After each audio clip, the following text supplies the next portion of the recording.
Janganlah berharap, tetapi jikalau diharapkan, jangan mengecewakan.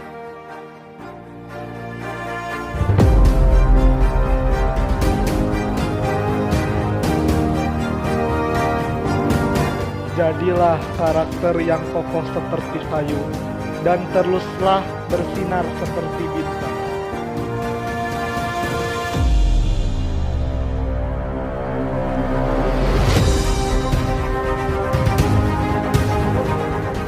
Berikanlah yang terbaik, meskipun dirimu belum menjadi seorang yang baik.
Definisi neuroscience adalah ilmu yang mencoba mengungkap misteri otak. Tujuan dari neuroscience ini yaitu mempelajari perilaku manusia dari sudut pandang aktivitas yang terjadi dalam otak. Keterangan di atas menjelaskan bahwasannya neuroscience ini mempelajari saraf manusia. Ruang lingkup neuroscience terbagi menjadi 4. Yang pertama yaitu seluler molekuler, yang kedua yaitu sistem saraf bidding, yang ketiga yaitu neuroscience, yang keempat yaitu neuroscience sosial. Perkembangan otak ini menurut Taylor dan Genetti membagi 6 rentak perkembangan otak. Yang pertama menjelang awal kelahiran, yang dimana anak dalam usia menjelang kelahiran memiliki 100 miliar otak aktif, dan mereka menjalin sekitar 50 triliun hubungan dengan sel-sel otak lain dan bagian-bagian tubuh lainnya.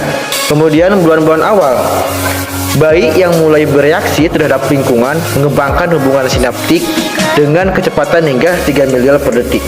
Kemudian 6 bulan pertama, bayi akan berbicara dengan menggunakan semua bahasa di dunia, namun kemudian akan berbicara dengan menggunakan bahasa yang diambil dari lingkungan, khususnya bahasa ibu. Otaknya membuang keterampilan. Keterampilan apa? Keterampilan berbicara dengan bahasa yang tidak dia dengar. Kemudian menjelang usia 8 bulan, otak bayi memiliki 1000 triliun hubungan. Sudah itu jumlah hubungan mulai menurun, kecuali dihadapkan pada rangsangan di semua inderanya. Kemudian menjelang usia 10 tahun, sebagian hubungan telah mati pada kebanyakan anak, namun masih meninggalkan sekitar 500 triliun yang akan bertahan selama hidupnya. Kemudian sampailah usia 12 tahun, yang dimana otak ini terlihat seperti spons super yang paling banyak menyerap sejak masa kelahiran hingga usia 12 tahun. Lalu spons tidak lagi menyerap, dan kebanyakan arsitektur fundamental otak sudah sempurna. Nah, mungkin itu 6 rentang menurut pendapat Dryden dan Genetti membagi 6 pembagian. Nah, yang selanjutnya adalah proses otak dalam pembelajaran.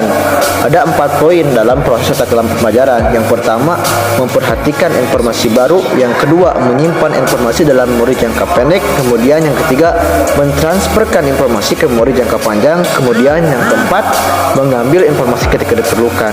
Nah, setelah kita memberikan informasi baru, kita yang dilakukan adalah menyimpan informasi dalam memori jangka pendek. Kemudian setelah kita menyimpan informasi dalam jangka pendek, kemudian kita mentransferkan informasi ke memori jangka panjang agar informasi yang kita dapatkan bertahan lama dalam otak kita. Kemudian setelah kita mendapatkan informasi baik disimpan dalam memori jangka pendek maupun memori jangka panjang, kemudian ketika kita ingin mengambil informasi tersebut, kita sudah ada dalam otak kita. Perkembangan fungsi otak. Yang pertama, bayi. Rata-rata pertumbuhan sel saraf selama masih bayi dalam kandungan yaitu sekitar 250.000 sel saraf per menit.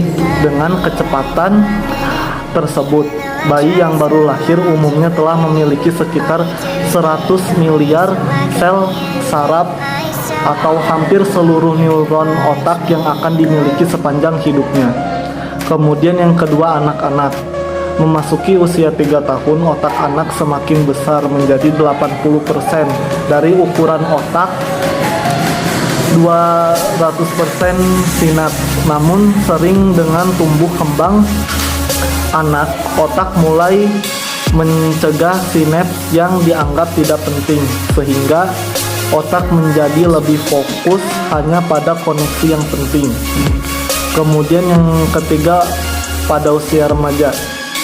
Beberapa orang berpikir bahwa perkembangan otak manusia berhenti pada usia 18 tahun. Faktanya otak justru mengalami pertumbuhan dari perkembangan yang cukup signifikan pada masa ini. Kemudian pada masa dewasa, memasuki usia 20 tahun, perkembangan konteks prefrontal sudah selesai. Itu karena disebabkan seseorang dinilai dapat membuat keputusan dan bertindak dengan lebih tepat pada usia ini. Volume sel saraf diketahui mulai menurun pada saat masa dewasa yang berpengaruh pada perkembangannya. Kemudian usia tua.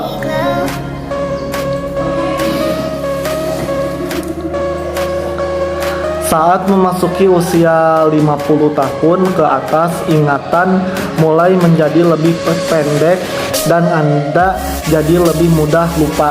Ini terjadi karena pengetahuan secara alami telah mengubah ukuran-ukuran pada fungsi otak.